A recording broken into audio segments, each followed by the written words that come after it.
We're back with Mr. Rob Dukes, and we're going to go in around 2010. Now, this is going to be your third actual, original record. Fourth record, but third actual with original stuff that you sang on Exhibit B, which, I mean, to me, the opening of this record is one of the best Exodus openings, period. Yeah. I love...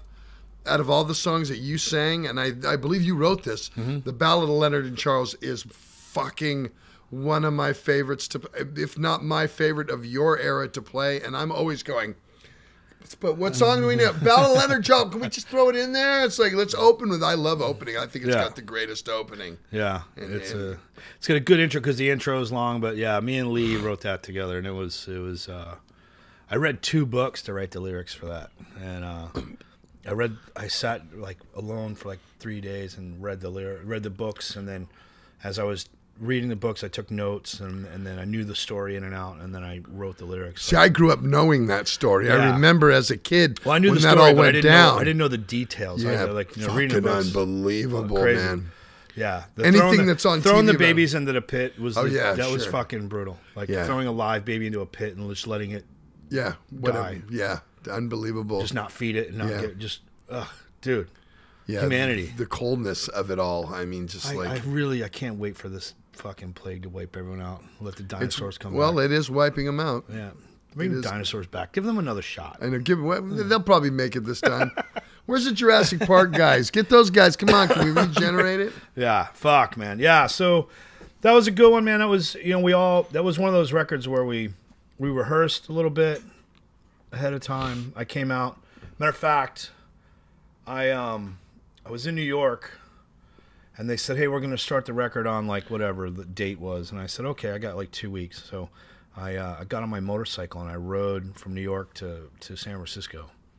And via Chattanooga, Tennessee, I went and saw my buddy down there. And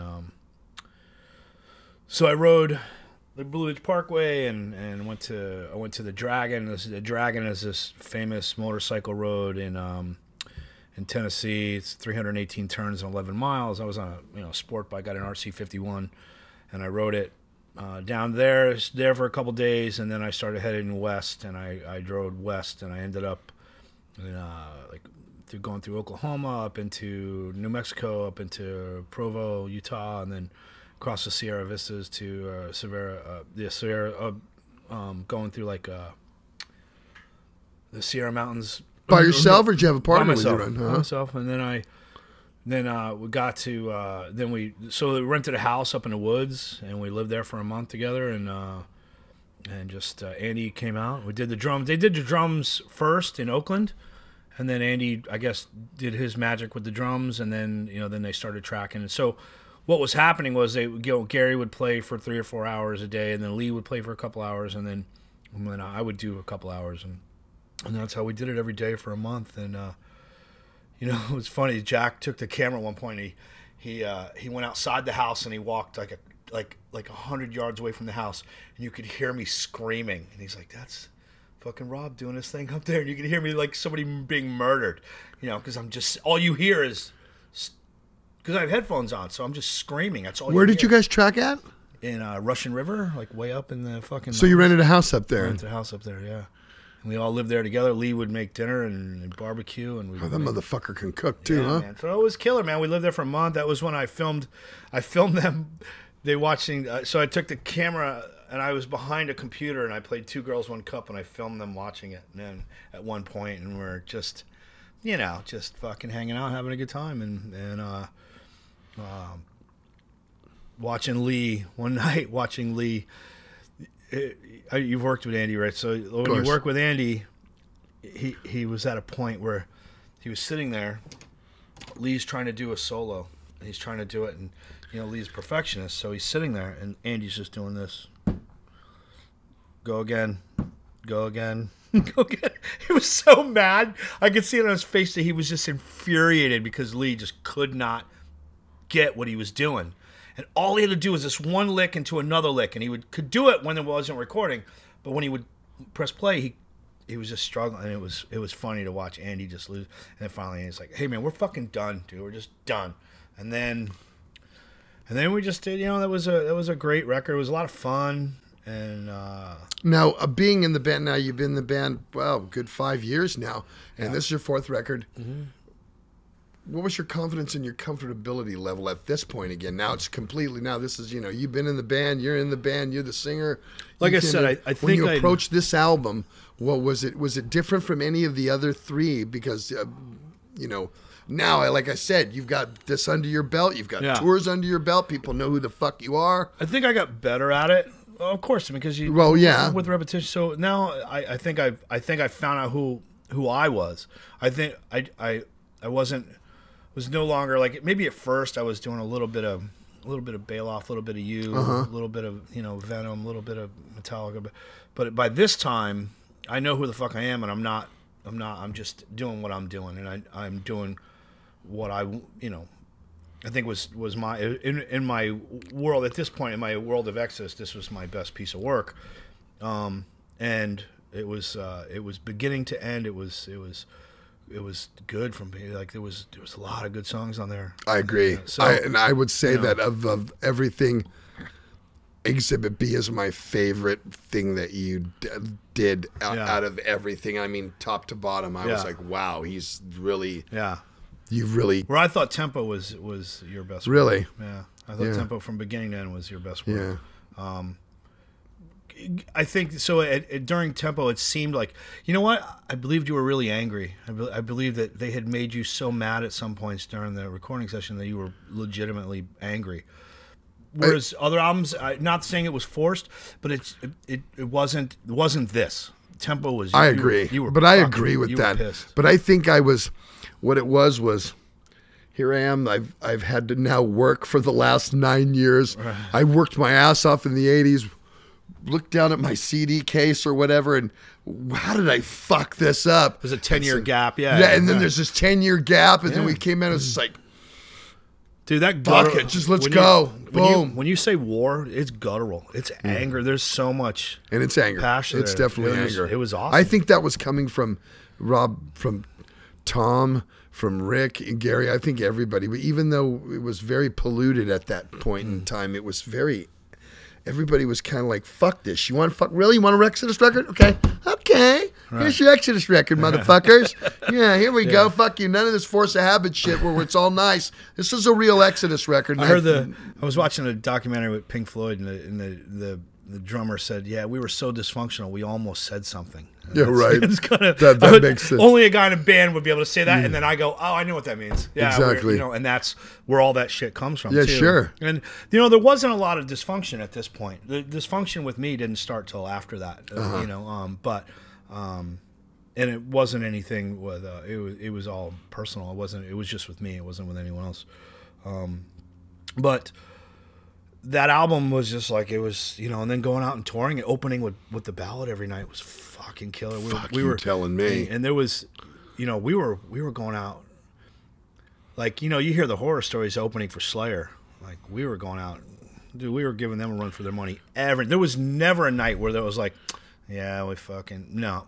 You didn't get slayered. No, we went out with them, and even in my stint, we've never been slayered, and you know what that means? Yeah, man. When you're playing there, they go, Slayer, and I don't give a fuck who you are. Never did. They don't give a shit. They didn't do it to us once. They didn't do it to us either. With the one tour that I've come back that we've done with Slayer, I never got slayered that night. We never got slayered. We did 3 tours, 3 runs with different runs with them, and then, we went out with Creator. And I love Creator, but we were handing it to them every night, just because we were on fire. It was just one of those things. You know what was fun? The Sepultura was tour with Derek and all those guys. It was never, because we'd come out and they would play with us. We would go out and play with them. Like they were, like Andreas would come out and do. I love them. They fucking dude. They were so much fun. There was so much camaraderie. There was none of that. The thing about, like, Hatebreed too, though, huh? Hatebreed was awesome, dude. That's what I'm saying. When I feel, because I've done stuff like, with them. Yeah. We're the same way. Yeah, man. I found that with Death Angel, Suicidal. This band has a certain, thing with those guys. There's certain bands that you fucking just vibe with, and there's an instant camaraderie. But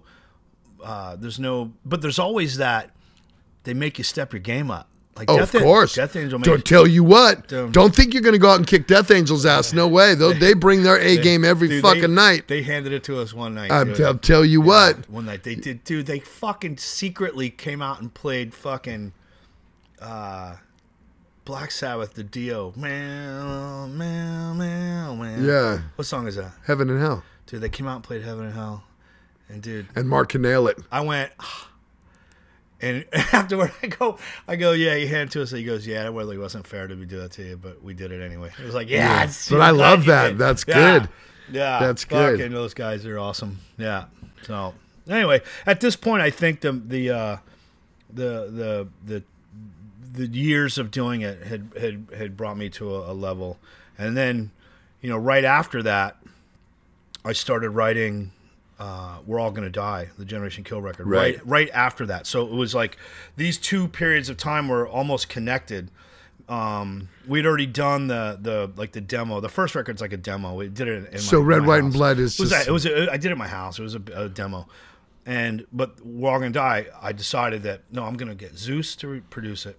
He's a great guy, and we're gonna go. I'm going all in. So, but I didn't want to. Like, I could have just done a thrash record. I mean, you've heard the new stuff, and it's very. Well, I sent you the thrash track. I'll tell you what. I think the first song has a lot of punk. It starts off very punk sounding to me. Don't you think, Wayne? It was a very punk. But I mean, the singing that you do, and the third song sounds very much Exodus.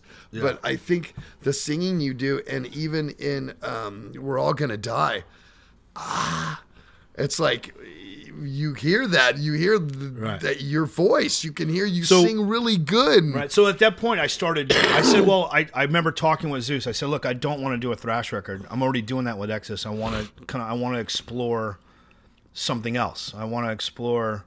My templates for, not saying we mimic them, but my template was Sad Wings of Destiny, because Sad Wings of Destiny goes up and down like a roller coaster. It's never the same. Like one song, like Tyrant is, and then you got a piano song where the guys. I love that song. I listened to that today. I told you. Yeah, Island of Domination. Are you kidding me? Right? Oh, the greatest record ever. So it was that record, and then Queen, News of the World, which is the first album I ever bought with my own money. Which no song on that record sounds like the song before it. Every single song is an entity of its own, and I don't think we accomplished that with We're All Gonna Die, but I think that we were close. I think that every song had its own vibe to it, and they were never very similar. But anyway, so writing that record was cool because I had a month off. Gary had first started doing the Slayer thing, so I had more time.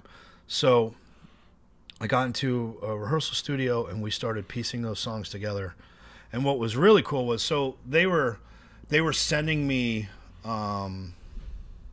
riffs, individually, and I started like piecing them together. I go, okay, this is the chorus and this is the verse, and then you can do whatever you want for the guitar solo. I don't give a fuck. And then the bridges and stuff, and then here's and we started piecing all together, and I put them all together, and the song There Is No Hope was 3 separate things, and I was like, dude, we're gonna put these 3 together. And they're like, how's that guy? I'm like, dude, just think La Villa Strangiato, how it's 3 separate sections, and we're gonna do them like that. The middle section, I said, is very Beatlesque. It has like a Beatles kind of feel to it, and I'm gonna harmonize on it. They're like, you're gonna harmonize? Like, I'm gonna just do it, just record it, and So then I go up with Zeus for 10 days, and I did those vocals in 10 days, and we it was just, for me, it was one of those things where it was like kind of artsy and not just pure thrash. And then this time I said to Zeus, I go, you know what we're gonna do?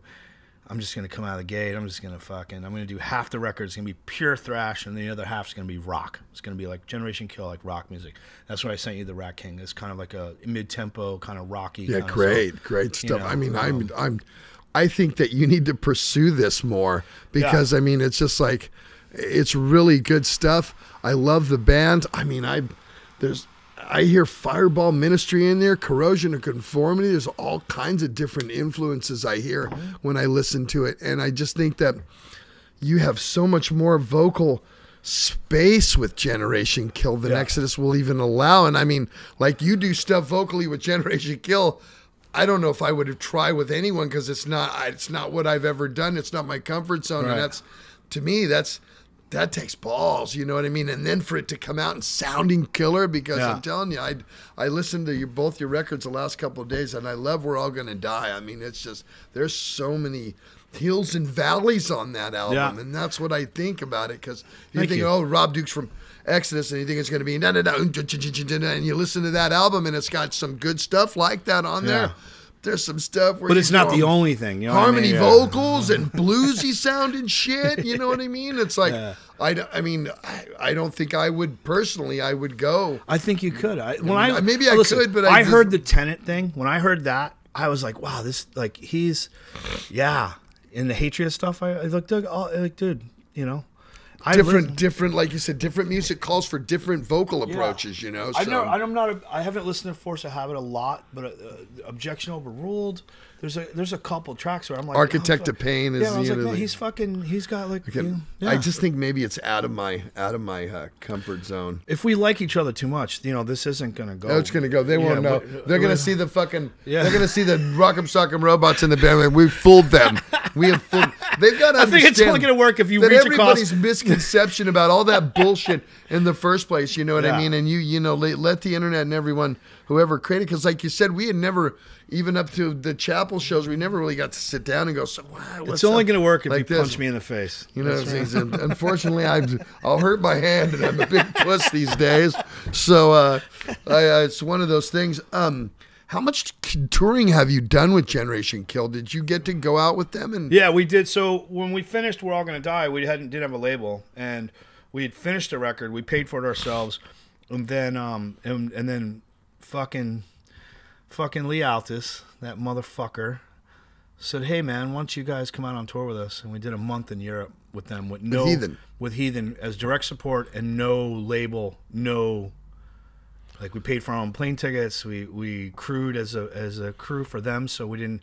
Our portion of the bus was less, and then we, went over there and played all these shows, and we're playing songs that nobody ever heard. Like no one heard them, and they were going over well. We did play Disposable Heroes. That was our closer. We played Disposable. So, and then some nights I think we would do War Pigs, but I think we were doing Disposable. Oh no, that was later. We only did Disposable. And it was funny, you know, the vested patchy metalheads would always wake up during Disposal. Oh, they're gonna do that, like, but before that they didn't give a fuck, you know what I mean? But it went over well. And then the last two shows, Nuclear Blast came out, and Marcus came out and said, "Hey man, I'll fucking sign it. How much money do you want?" I was like, "I just want enough to pay the producer and pay for the rest of the mixing and stuff." So basically, all the money we had invested, we got back each, like it was a few grand each, and then so we each got it. So now they had that, and we did a contract. Are you still with them right now? So we did a 1-record deal, right? And then just last week we signed this new album, updated it with Nuclear Blast. Yeah.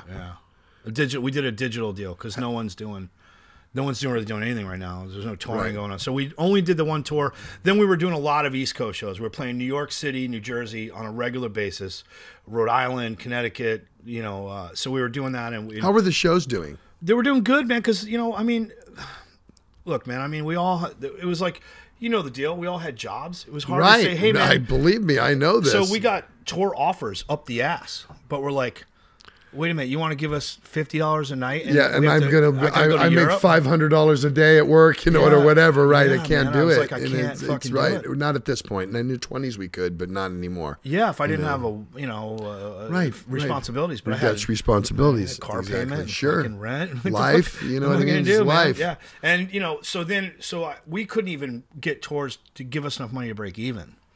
And we didn't want to go really into debt with Nuclear Blast. And they weren't willing to give us tour support anyway. So, but it was kind of like, well, man, I could swing the cash, but I'm not even breaking even. Like I'm spending money to go on tour. I'm like, that's just as a 48-year-old guy, man, it ain't happening. So I couldn't just so. I understand that. So it was kind of like, okay, we're just gonna, you know what? Let's just make music, and if it will happen, we'll just do this, and this is what it is. So then I started. I started building cars in New York, and I built a couple cars and sold them. And then when 2014 came along, I had a backup. I mean, I didn't have a real big plan for it. I didn't know I was getting fired. I didn't see it coming. But when I did, I said, "Oh, well, I'm a survivor. I'll fucking manage and I'll figure it out." So I sold my car, and I used the money to buy a toolbox and tools, and I started working. And that's kind of how that went. And Generation Kill kept going. We did a bunch of shit that I didn't like. So we changed. I got rid of my bass player. My guitar player's brother is now playing bass. So he adds so there's just everyone's on the same page, and now we're just and we're self-financing to this point. Doing our record ourselves. My drummers put in some cash, and everyone's done. And this Generation Kill, I'm super proud of this one because the bar was pretty high for myself. It's kind of like being repetitive. You didn't want to, I don't want to do what I already did.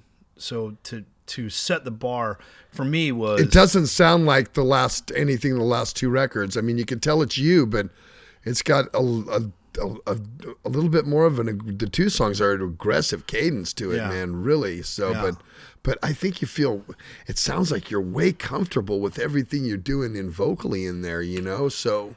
I actually went outside. There's a song I didn't send it to you because I just finished it. But I read this awesome book, and I started studying MK Ultra, which is a secret CIA LSD program, from the '60s and the '50s. And so I wrote 3 songs based on this book, and it was like kind of Manchurian Candidate kind of stuff. So these 3 songs. So one of them. I actually do this. It's like this weird. It's still heavy, but it's a voice I've never used before, and it was the only time in the studio I went like, I don't know, does this work? And I'm doing it with Mike from Flotsam. Mike from Flotsam has a studio in his house. So I go and I do them at home. I have like a little digital 8. And I do them at home. And then when I work it all out, I go, okay, that's kind of cool. Let me try. So I did it at home, and I was like, oh, I don't know, man. So I went and I did it with him, and I'm looking at him like, what do you think? And he's like, sounds cool to me. And I'm like, well, fuck, man. And I was just so uncomfortable. But then I sent it to Zeus, and he's like, dude, it's fucking. He goes, you've never done that before? I'm like, yeah, man. So it's just that experiment to be able to try something right that I've never done, and to me, it's really weird and off. It's a little Frank Zappa-ish. It's a little bit Mr. Bungle-ish. It's got this thing that I'm not comfortable with. But that being said, I can do whatever the fuck I want because it's my band, so I can do it. Well, the diverseness of the songs, like Carney Lover, that starts really. But the whole song really has that through it, but it doesn't, you know what I mean? It's got an essence of it. Yeah. But that's what I liked about the song personally, because you kind of took that old and incorporated in that. And I mean, it made it really it very much your own, very much original song. Yeah. And to me, that's kind of when I was listening to the album, that track stood out a little bit. You know what? You know what? That's the one that So I told you I don't read comments, but the rest of my band were reading comments, and they said most of the fans hated that song and they didn't get it. And I'm like, well, if they don't get it, I don't get it. Really? Yeah. Yeah, because that was the one that caught me. That was like, wow, this stands out from much of the other ones, and that to me shows originality. And to me, it's like, it's like going outside the box, like you said, in your comfort zone and all that kind of thing. And I thought that was a great attempt at that, and to me, I got it. I was like, wow, this is cool. It's kind of it still keeps the bouncy circus in the rhythm, but it's kind of cool in the way he sings. It's really kind of moody like that, and I just kind of got that from there. So thank you, man. Thanks, man. We're gonna take a break once again. We're gonna be back, and then we're going to be probably talking around is coming up to Blood in, Blood Out. So we're going to talk about that. We both have a side of that that's going to be quite interesting. So hang out. We'll be back.